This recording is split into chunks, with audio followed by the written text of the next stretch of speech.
Vector অপারেশনের first part হচ্ছে vector addition. Vector addition আর scalar অ্যাডিশনের মধ্যে কিছু ডিফারেন্স আছে। যেমন সাপোজ ধরো আমি যদি স্কেলারের ক্ষেত্রে ধরি, স্কেলারের ক্ষেত্রে 5 মিটার প্লাস 3 মিটার খুব সহজে বলে দিতে পারি 8 মিটার।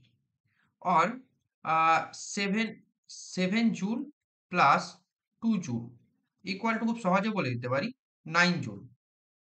কারণ এগুলো যদি আমি স্কেলার ধরি দুটোই, যেমন ওয়াট তো স্কেলারই, আর মিটার যদি আমি লেন্থ ধরি অনলি, তো জাস্ট 8 মিটার খুব সহজে যোগ হয়ে গেল।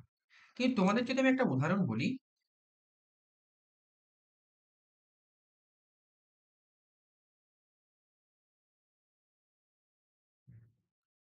5 metre east and 3 metre south. এবার এই দুটোকে আমি নর্মালি স্কেলারের নিয়মে কি অ্যাড করতে পারবো? দুটো ডাইরেকশন আলাদা, তাহলে এখান থেকে যে রেজাল্ট পাবো সেই রেজাল্ট ডাইরেকশন, যে রেজাল্ট পাবো সেই রেজাল্ট কি ডাইরেকশন আর ভ্যালু দুটোকেই, দুটোরই মিলিত রেজাল্ট হবে। তো এই জন্য ভেক্টর অ্যাডিশন নর্মালি স্কেলার অ্যাডিশনের মতো হয় না। দুটো ভেক্টর, আমি এইটাকে এ ধরলাম, এই ভেক্টরটা বি ধরলাম, এটার এদিকে ডাইরেকশন, এর ডাইরেকশন এইদিকে। দুটো ভেক্টর এ প্লাস বি, এর কোনো একটা রেজাল্ট হলো সাপোজ আর, আমি এইটা ধরলাম আর। আমি এইরকম ভাবে কেন অ্যারো সাইন দিলাম একটু পরে বলছি। যে ভ্যালুটা বেরোলো এই দুটো ভেক্টরের মিলিত হয়ে, দুটো ভেক্টর মিলিত হয়ে, একে বলা হয়, ইংলিশে বলা হয় রেজাল্ট্যান্ট, আর বাংলায় বলা হয় লব্ধি। সাপোজ দুটো স্কেলার যোগ করলে 5 প্লাস 3 ইকুয়াল টু 8, এটাকে কি বলে? রেজাল্ট। আর ভেক্টরের ক্ষেত্রে এটাকে বলা হয় রেজাল্ট্যান্ট। রেজাল্ট্যান্ট কাকে বলে? দুটি ভেক্টর সম্মিলিত হয়ে যে নতুন ভেক্টরের উৎপত্তি হয় তাকেই বলা হয় রেজাল্ট্যান্ট।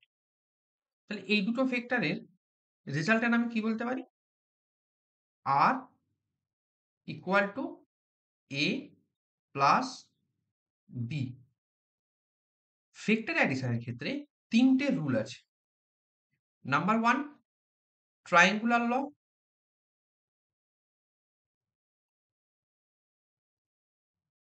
যেটার ফিগারটা ড্র করা আছে। নাম্বার টু,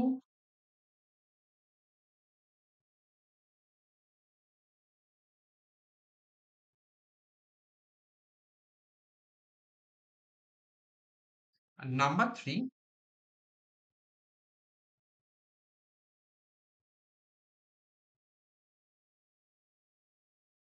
পলিগন ল। তো আজকে আলোচনা করব ট্রায়াঙ্গুলার ল। ট্রায়াঙ্গুলার ল কাকে বলে আগে বলে দিই।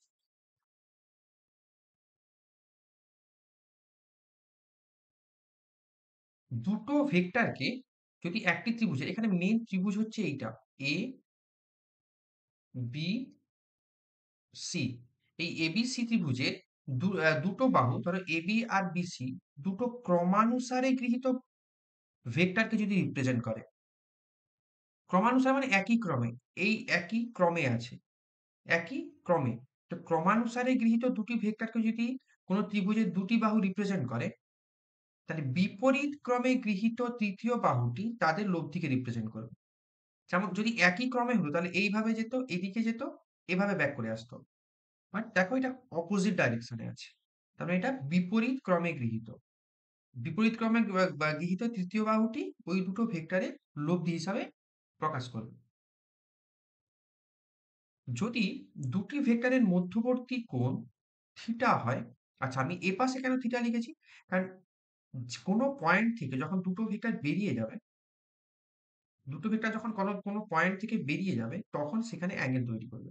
তাহলে এখানে এই ভেক্টরটা এই সোজা বেরিয়ে যাবে আর বি ভেক্টর এই সোজা বেরিয়ে যাবে, তাই অ্যাঙ্গেলটা এখানে তৈরি হয়।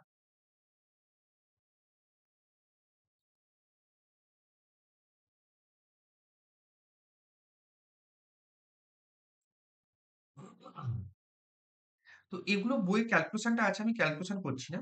জাস্ট ১-২ টো লাইন আমি একটু দেখিয়ে দিচ্ছি। এখান থেকে আমি রেজাল্টেন্ট বের করার জন্য আমি এই পার্টটা ড্র করেছি। এই পার্টটা এখন আপাতত ভুলে যাও। আমি শুধু এই পার্টটা ধরো। তো এই পার্টটাতে এটাকে আমি কিছু একটা নাম দিলাম ABCD নাম দিচ্ছি। তাহলে এখান থেকে ফার্স্টে আমি R এর ভ্যালু বের করব, তারপরে R এর ডাইরেকশন বের করব। তাহলে AC square equal to AD square plus DC square. এখানে AD ইকুয়াল টু হবে A plus B cos theta, আর CD or DC equal to হবে B sin থিটা। তাহলে এখান থেকে আমি ডাইরেক্ট ভ্যালু লিখে দিচ্ছি। R square equal to A square plus B square plus 2AB cos theta. R equal to root over A square plus B square plus 2AB cos theta. এটা হলো R এর value. এবার যদি বলি যে R ভেক্টরটা A ভেক্টরের সাথে alpha কোণে নত। A ভেক্টর আর B ভেক্টর আমার নেওয়া, আর R ভেক্টর তার রেজাল্টেন্ট। তাহলে A ভেক্টরের সঙ্গে সাথে যদি রেজাল্টেন্টটা আলফা কোণে নত হয়, তাহলে tan আলফা ইকুয়াল টু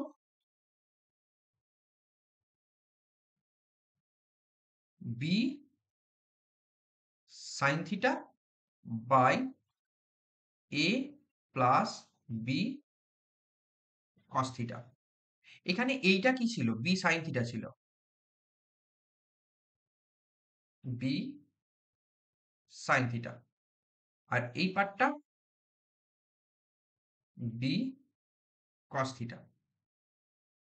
আবার তাহলে এখান থেকে আমি আলফা বের করলাম। আলফাটা কার সাথে অ্যাঙ্গেল করেছে? A ভেক্টরের সাথে। আলফাটা A ভেক্টরের সাথে R ভেক্টরের মধ্যবর্তী কোণ। এইটা। এবারে যদি আমি বলি যে এখানে একটা কোণ করেছে বিটা, যেটা কার সাথে কোণ করছে? B ভেক্টরের সাথে R ভেক্টরের মধ্যবর্তী কোণ বিটা। তখন বিটার ভ্যালু কত হবে? এই এতটা পর্যন্ত বইয়ে ভালোভাবে দেওয়া আছে। এবার আমি যদি এক্সট্রা আমি যদি বলি না এটা ধরবো না, আমি এখানে ধরবো অ্যাঙ্গেল, তখন ভ্যালু কি হতে পারে? তাহলে বিটাটা কার সাথে কার? B ভেক্টর আর R ভেক্টরের মধ্যবর্তী কোণ হচ্ছে beta. tan beta equal two, তাহলে এটা যদি আমি আগে এখানেই ফিগারেই বলে দিচ্ছি।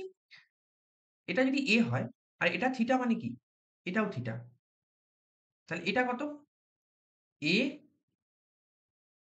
sin থিটা আর এটা হবে A cos theta.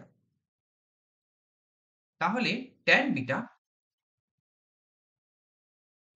Equal to A sin theta by B plus A cos theta. তাহলে আমি এখান থেকে বিটার ভ্যালু পাবো, মানে B এর সাথে আর রেজাল্টেন্ট কত অ্যাঙ্গেল করেছে? আর এখান থেকে আমি A ভেক্টরের সাথে আর কত অ্যাঙ্গেল করেছে সেটা পাবো। আর এটা হচ্ছে R এর value.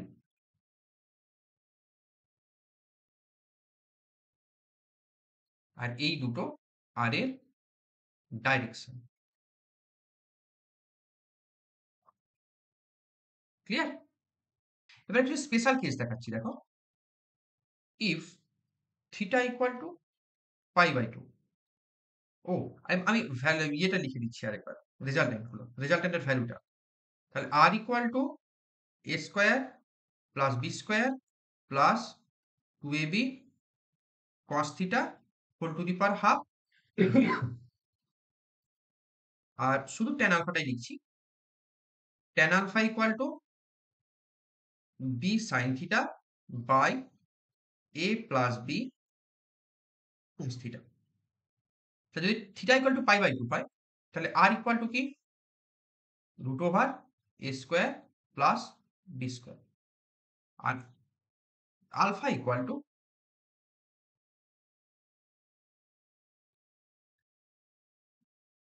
tan inverse B by এ।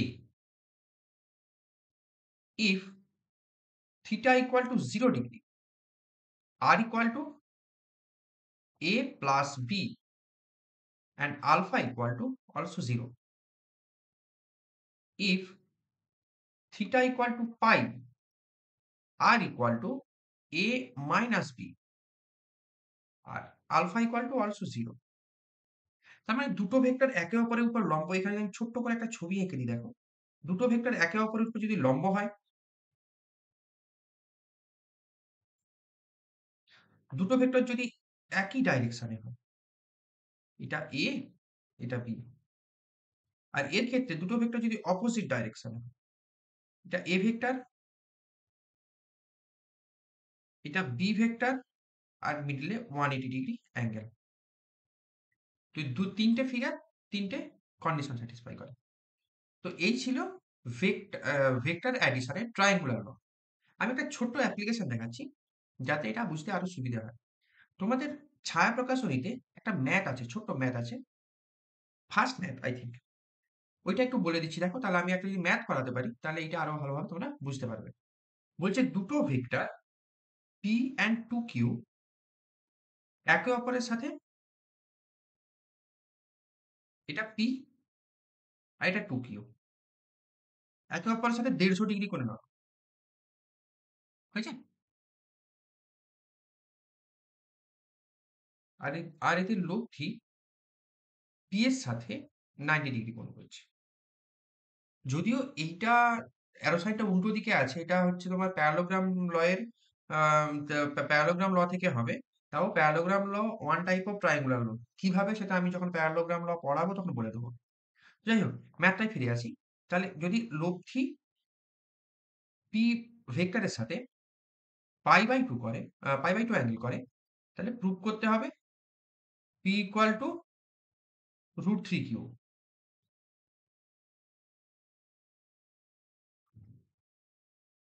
তো এখানে আমাকে পি আর কিউর মধ্যে রিলেশন বের করতে বলেছে। তো রেজাল্টেন্ট তো বের করতে পারবো, আর এর তো কোনো গল্পই নেই। তাহলে আমি এখানে এই ভ্যালুটা, এই ফর্মুলাটা ধরবো, যেটা ডাইরেকশনের formula. tan pi by 2 equal to 2q sine 150 degree by p plus 2q cos 150 degree. এর ভ্যালু ইনফাইনাইট, তাহলে এখান থেকে বলতে পারি p plus 2q into minus √3/2 equal to 0। তাহলে p equal to √3q। Clear? কিভাবে একটা ম্যাথ করা যায় এখান থেকে, এখানে ফর্মুলা ইউজ করে। আজকে এতটাই। নেক্সট ক্লাসে প্যারালোগ্রাম ল আর পলিগন ল দুটো একসাথে বলবো।